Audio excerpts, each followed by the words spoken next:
হলো আমি ফোকাস করছি, এটা হলো মেইন মন্দির ওমকার বাবার। তো আগে যাব ওখানে, তারপরে মামলেশ্বর জ্যোতির্লিঙ্গ তারপর দর্শন করব। আগে যাই। ওয়েলকাম ব্যাক ফ্রেন্ডস, আমি জয়দীপ।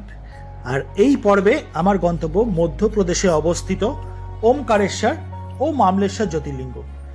আর আমার এই যাত্রা শুরু উজ্জয়িনী থেকে। আজ 25শে জুন 2025, সময় সকাল 7:35। হোটেলের সামনে থেকে রিজার্ভ করে নিলাম অটো। আর আমার বাস ধরার boarding point royal travels office, শান্তি প্যালেস, চৌরাহা, উজ্জয়ন, যার দূরত্ব আমার হোটেল থেকে 4 কিলোমিটার আর যেতে সময় লাগে 10 থেকে 15 মিনিট। সঠিক সময় সকাল 8টায় বাস এসে পৌঁছালো। আর মহাকালকে মনে মনে প্রণাম জানিয়ে আমি চললাম ওমকার বাবার দর্শনে। উজ্জয়িনী দেবাস বাইপাস হয়ে বাস ছুটে চলল 143 কিলোমিটার দূরে আমার গন্তব্যে, মধ্যপ্রদেশ মহারাষ্ট্রের একদম সীমান্তবর্তী অঞ্চল খান্ডা জেলার মান্ধাতা শহরে। ইন্দোর পার করে ওমকারেশ্বর যাওয়ার পথে কাঞ্চন রেস্টুরেন্ট অ্যান্ড ধাবা, এখানেই বাসটা দাঁড়িয়েছে আমাদের।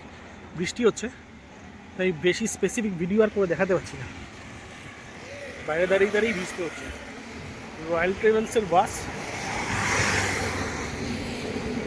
মধ্যপ্রদেশ এলে কেউ কিন্তু পোহা খেতে ভুলো না, এখানকার পোহা সত্যি স্পেশাল। বৃষ্টিসিক্ত খান্ডোয়া উজ্জয়িনী বাইপাস ধরে সবুজে ঘেরা মালোয়ার মালভূমি অঞ্চল দিয়ে বাস ছুটল ওমকারেশ্বরের দিকে। উজ্জয়িনী থেকে ওমকারেশ্বর যেতে মোটামুটি 4.5 থেকে 5 ঘন্টা লাগে।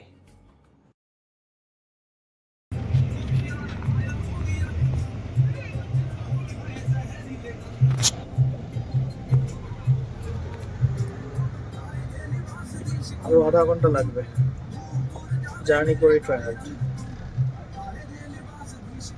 বাবা ওমকারের দর্শনের আগে একটুখানি তার ইতিহাসটা জানা দরকার। সূর্যবংশী সম্রাট মান্ধাতার কঠোর তপস্যায় তুষ্ট হয়ে মহাদেব বরদান দেন এবং রাজার ইচ্ছায় ওমকারেশ্বর জ্যোতির্লিঙ্গ রূপে বিরাজমান হয়ে যান। মহাকালের ভস্মারতি যেমন বিখ্যাত, ঠিক তেমনি ওমকারেশ্বরের শয়ন আরতি বিখ্যাত।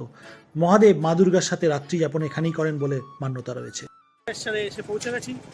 ভারতের যে দ্বাদশ জ্যোতির্লিঙ্গ রয়েছে তার মধ্যে চতুর্থ জ্যোতির্লিঙ্গ এই ওমকারেশ্বর, আর এখানে রয়েছে মামলেশ্বর জ্যোতির্লিঙ্গ। তো স্থানীয়দের মতে এই দুটি জ্যোতির্লিঙ্গ হাফ হাফ করে মিলে দর্শন করলে পুরো একটা জ্যোতির্লিঙ্গ দর্শন বলে ধরা হয়। তো জাস্ট বাস থেকে নেমে অটো এখানে নামিয়ে দিল। তো একটু দেখাচ্ছি তোমাদেরকে জায়গাটা। এই যে অটোগুলো লোক নামাচ্ছে এদিকে, নামিয়ে নিয়ে এই যে মার্কেটটা সামনে আছে, এই মার্কেট থেকে যারা যদি মনে করো যে পুজোর প্রসাদ কিছু নেবে এখান থেকে নিতে পারো ভোগ দেওয়ার জন্য। আর এদিক দিয়ে হলো মামলেশ্বরে যাওয়ার যে সেতু, এই মামলেশ্বর সেতু দিয়েই জয়েন্ট হয়েছে হলো ওমকারেশ্বর। এই সেই মামলেশ্বর সেতু যা ওমকারেশ্বর এবং মামলেশ্বরকে জুড়েছে। অ্যাকচুয়ালি ওমকারেশ্বর যে জ্যোতির্লিঙ্গ সেটা নর্মদা নদীর মাঝে একটা দ্বীপ, সেই দ্বীপেই এই মন্দিরটা। ওই মেইন মন্দিরটা হলো আমি ফোকাস করছি, এটা হলো মেইন মন্দির ওমকার বাবার। তো আগে যাব ওখানে, তারপরে মামলেশ্বর জ্যোতির্লিঙ্গ তারপর দর্শন করব। আগে যাই, বাবা ওমকার দর্শন করি। কত লাইন কি লাইন বুঝতে পারছি না। বৃষ্টিটা খুব সুন্দর, দেখুন নর্মদাতে বোটিং হচ্ছে।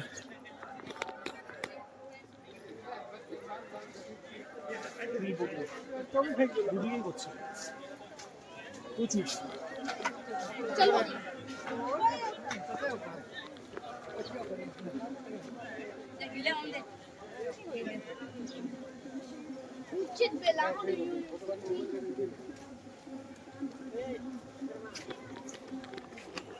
তো সবার সাথে আমিও বাবা ওমকারের দর্শনে তার দরবারে হাজির। অ্যাকচুয়ালি একটা ভুল হয়ে গেল আমার। ভুল হয়ে গেল বলতে, ঠিক এদের যে প্রিন্ট আউট আমি নিয়েছিলাম স্পেশাল এন্ট্রি দর্শনে, শীঘ্র দর্শনে, দুরকম দর্শন হয়। অ্যাকচুয়ালি ফ্রি দর্শন হয়, আরটা হয় হলো শীঘ্র দর্শন, যেটা অনলাইনে নিতে হয়। মোটামুটি মাসখানেক আগে ট্রাই করলে পেয়ে যাওয়া যায়। 300 রুপিস নেয়, ওরা 300 টাকা করে নেয়, অনলাইনে দিতে হয়। কিন্তু সেটার জন্য এন্ট্রির জন্য সেই যে প্রিন্ট আউটটা আর সাথে যে আধার কার্ডটা আনতে বলে, আমি গিয়েছিলাম, দেখালাম, আমাকে বলছে মামলেশ্বরের দিক থেকে একটা হাতে ব্যান্ড পরিয়ে দেবে, আর সেই ব্যান্ড নিয়ে তারপরে এখানে ঢুকতে হবে, নাহলে এন্ট্রি ওদের এটা ভ্যালিড না। তো আমি জানি না, আমি প্রথমবার এসেছি, আমার আইডিয়া ছিল না। এই সেই কাউন্টার যেখান থেকে ব্যান্ড ইস্যু করা হয়। মামলেশ্বর সেতুর শুরুর ঠিক বাহাতেই পড়বে এই কাউন্টারটি। ব্যান্ডটি দেখতেও বেশ সুন্দর।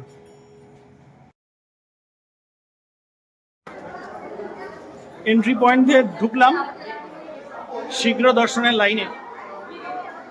ওমকারেশ্বরের একটা বিশেষত্ব হলো, একটু আগে একবার বলেছিলাম যে ওমকারেশ্বরটা অ্যাকচুয়ালি একটা দ্বীপ নর্মদা নদীর মাঝে। আর একটা বিশেষত্ব হলো যে এই ওমকারেশ্বরকে বলা হয় হলো ভগবান শিবের বাসভূমি। প্রতিদিন রাতে নাকি মহাদেব কিছু সময়ের জন্য হলেও এখানে বিশ্রাম করতে আসেন। তো এই ওমকার, এই যে দ্বীপ, এটার আকৃতি পুরোটা ওমের মতো। আমাদের যে হিন্দু শাস্ত্রে ওম লেখা হয় যেটা, সেই ওমের আকৃতি বলেই এই জ্যোতির্লিঙ্গের নাম ওমকারেশ্বর। মোটামুটি 30 মিনিটের মধ্যে হয়ে গেল দর্শন। ওমকারেশ্বর জ্যোতির্লিঙ্গ দর্শন আধ্যাত্মিকতার কোমল স্পর্শে শরীর ও মন দুটোকেই ছুঁয়ে যাবে। একটা ইম্পর্টেন্ট কথা, জুতো রাখার স্ট্যান্ড যেটা, একটা হলো মামলেশ্বর পুল দিয়ে এসে আপনি পাবেন, তবে আমি বলবো অত আগে রাখার দরকার নেই। জুতো স্ট্যান্ডটা আপনি একদম মন্দিরের সামনে চলে আসবেন, ওখানে অনেক ভোগ পাওয়া যায়, ভোগ প্রসাদের দোকান আছে, তো ওখানে ওরা রাখলে আপনাকে খালি পায়ে হাঁটতে অনেকটা কম হবে। मंदिर पे पधारे सभी श्रद्धालुओं का स्वागत वो अभिनंदन करते हैं। মার্কেট, এখান থেকে আপনারা এক্সপ্লোর করতে পারেন, কিছু কেনাকাটি শপিং করতে পারেন, পুজোর ভোগ নিতে পারেন, অনেক কিছু করারই জায়গা। একদম আমার ভ্রমণের প্রায় শেষ পর্বে চলে এসেছি। ওমকারেশ্বর হয়ে গেল, এবার মামলেশ্বর কমপ্লিট হয়ে গেলে একটু নর্মদা নদীতে ঘোরার ইচ্ছা, যদি বৃষ্টি না থাকে তাহলে ওখানে একটু নদী করে ঘুরবো, একটা সঙ্গম আছে, তো সেই সঙ্গমটা দেখার ইচ্ছা। দেন আজকে আবার 5:30টার সময় ওমকারেশ্বর থেকে বাস আছে ইন্দোরে হোটেল বুক করে রেখেছি। মামলেশ্বর বাবার জ্যোতির্লিঙ্গ দর্শনের লাইন, প্রচন্ড ভিড়, লাইনে লাগলাম, দাঁড়ালাম।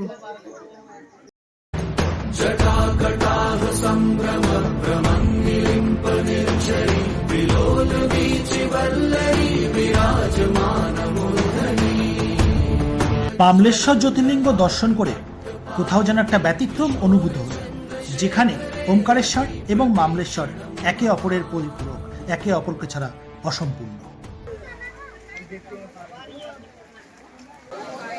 মামলেশ্বরের মন্দির থেকে সোজা নর্মদার ঘাট।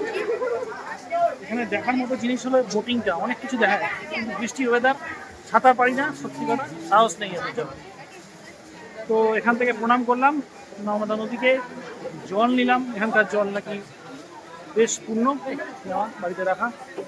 তো আপনারা যদি কখনো আসেন, এখানে ভ্যারাইটিস ধরনের বোট আছে, বোটিং করতে পারেন। ওই পারে ঠিক দেখা যাচ্ছে হলো ওমকারেশ্বরের শিব মন্দির, প্রচুর লোক স্নান করছে, পুজো হচ্ছে ঘাটে। আর এই যে পেছনের দিকে, ওদিক দিয়ে হলো মামলেশ্বর। আর সকালবেলা যে সেতুটা দিয়ে প্রথম ওমকারেশ্বরে গেছিলাম, ওটা হলো সেই সেতুটা। মালোয়ার মালভূমি অঞ্চল, একদিকে আরাবল্লী আর একদিকে বিন্ধ্যপর্বত, তার মাঝে এই অঞ্চলটা মালওয়া। ভূগোলের বইয়ের পাতায় ছোটবেলায় আমরা পড়েছি। ওমকারেশ্বরের পুণ্যভূমিকে প্রণাম জানিয়ে এবার ছিল ইন্দোর যাওয়ার পালা। মার্কাট্টা পুলিশ চৌকি থেকে ছিল আমার বাস, যা আমাকে নামিয়ে দেবে একদম সরবতে বাস স্ট্যান্ড ইন্দোরে। जय हो शंकरा आदिदेव शंकरा तेरे जाप के बिना चले ये सांस किस तरह। আর আজ 26শে জুন 2025 সকাল 9:55 দেবী অহল্যাবাই হোলকার ইন্টারন্যাশনাল এয়ারপোর্ট থেকে ছিল আমার বাগডোগরা ফেরার বিমান। মনে যেমন ছিল বাড়ি ফেরার খুশি, তেমন মনে ছিল মহাকাল দর্শনের অবর্ণনীয় আধ্যাত্মিক অনুভূতি, যে স্মৃতি আমার জীবনের শেষ দিন পর্যন্ত অমলিন হয়ে আমার কাছে থেকে যাবে। ইন্দোরের ফেমাস পোহা আলু